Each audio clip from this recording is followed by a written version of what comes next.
Hello friends, આજે હું તમારી સાથે શેર કરીશ રાગી ચોકલેટ કેક, જેને આપણે કુકરમાં બનાવશું. તો 5 લીટરના કુકરની અંદર આ રીતે મીઠું એડ કરી દીધું છે અને તેની અંદર સ્ટેન્ડ મૂકીને 10 મિનિટ માટે તેને પ્રીહીટ કરી લેવાનું છે. ત્યાર પછી અહીંયા કોઈ પણ પ્રકારનું તમે મોલ્ડ લઈ શકો છો. અહીંયા મેં એલ્યુમિનિયમની તપેલી લીધી છે અને તેને બટર પેપર મૂકીને તેને ઘીથી કાં તેલથી તમે ગ્રીસ કરીને એક સાઈડ મૂકી દેવાનું છે. ત્યાર પછી અહીંયા મેં મિક્સિંગ બાઉલ લીધું છે, તેની અંદર દહીં એડ કરી દીધું છે. દહીંની અંદર ઘી એડ કરી દીધું છે, તેની અંદર જેગરી પાવડર એડ કરી દીધો છે. આ બધું જ આપણે મિક્સ કરી દેવાનું છે. જેગરી પાવડરની જગ્યાએ તમે જેગરી પણ લઈ શકો છો, ગોળ લઈ શકો છો અને તેને બરાબર મેલ્ટ કરી લેવાનું છે. ત્યાર પછી અડધો કપ રાગીનો લોટ, અડધો કપ ઘઉંનો લોટ લેવાનો છે, 1/4 કપ જેટલો કોકો પાવડર લીધો છે. આ બધું જ આપણે બરાબર મિક્સ કરી દેવાનું છે. ત્યાર પછી અડધો કપ જેટલું દૂધ એડ કરી દેવાનું છે અને બધું બરાબર મિક્સ કરી દેવાનું છે.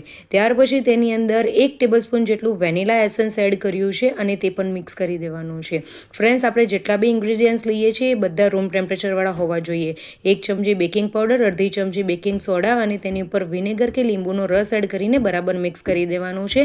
એની અંદર તૂટી ફૂટી એડ કરી શકો છો, ચોકલેટ ચિપ્સ એડ કરી શકો છો અને આપણે જે મોલ્ડ રેડી રાખ્યું હતું તેની અંદર આ બધું જ બેટર એડ કરી દેવાનું છે અને 2-3 વખત ટેપ ટેપ કરી દેવાનું છે. ઉપરથી તૂટી ફ્રૂટી અને બદામની કતરન એડ કરી છે. તમે કોઈ પણ રીતે આને ગાર્નિશ કરી શકો છો. ચોકલેટ ચિપ્સ પણ ઉપર તમે એડ કરી શકો છો. ત્યાર પછી કુકરની અંદર આ જે મોલ્ડ છે એ મૂકી દેવાનું છે અને તેને એટલીસ્ટ 30 થી 35 મિનિટ સુધી બેક કરી દેવાનું છે અને તે પણ લો ફ્લેમ પર. ત્યાર પછી 30 થી 35 મિનિટ પછી આપણે ચપ્પુ મારીને જોઈએ છીએ તો ચપ્પુ એકદમ ક્લીન આવે છે. તો અહીંયા આપણો કેક બનીને રેડી થઈ ગયો છે.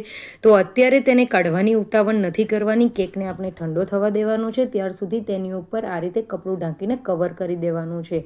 ત્યાર પછી આપણે તેને ડિમોલ્ડ કરવાનું છે. તો અહીંયા પ્લેટની ઉપર આ રીતે આપણે કેકને ડિમોલ્ડ કરી દેવાની છે. ખૂબ જ ઇઝીલી આપણી કેક નીકળી જશે. તો ખૂબ જ જાલીદાર અને સુપર સોફ્ટ એવી કેક બનીને આપણી રેડી થઈ ગઈ છે. અહીંયા હું તમને કેક બતાવું છું તો તમે જોઈ શકો છો કે તેમાં ખૂબ જ જાલીઓ પડી છે. તો અહીંયા હું તમને કટ કરીને બતાવું છું. તો આ કેક એટલો બધો સોફ્ટ છે કે ફટાફટ કટ થઈ જશે. તો ફ્રેન્ડ્સ, આ કેક ખૂબ જ હેલ્ધી છે. બાળકોને તમે ડેલી આપી શકો છો અને આ કેક ડેલી ખવડાવી પણ શકો છો. તો એકવાર આ કેક જરૂરથી ટ્રાય કરજો અને તે પણ કુકરમાં. તેમાં નથી ઓવનની જરૂર કે નથી કોઈ બીજાની જરૂર. તો ફ્રેન્ડ્સ, તમને મારી રેસીપી ગમી હોય તો રેસીપીને લાઇક, શેર અને કમેન્ટ કરજો. Thank you for watching. By.